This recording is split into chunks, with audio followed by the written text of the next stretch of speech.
जाई ना जीजू के घर उतना होवे है हर छोड़ी अपन में हार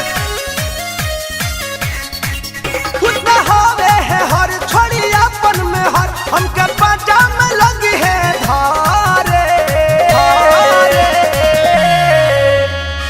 जबर के तोरा शादी में दीदिया जाई ना जीजू के घर जबर के तोरा शादी में दीदिया जाई ना जीजू के घर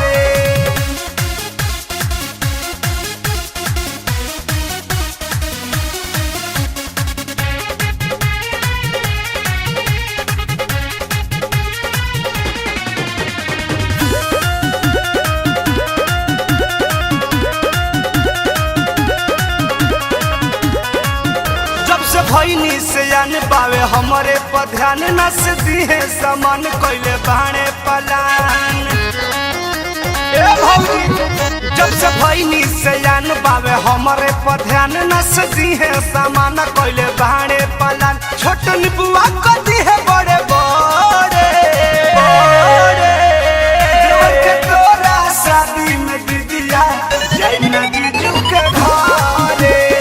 देवर के तोरा शादी में दीदिया जाई ना जीजू के घरे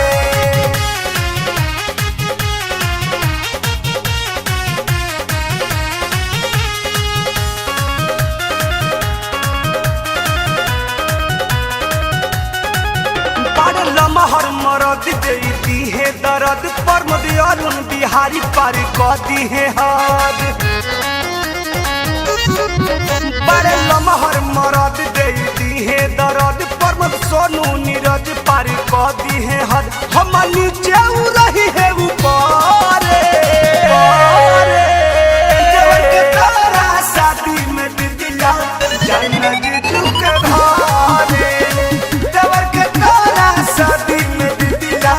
जाई ना जीजू के घरे उतना होवे है हर छोड़ी अपन में हर हमके पाजा में लगी है धारे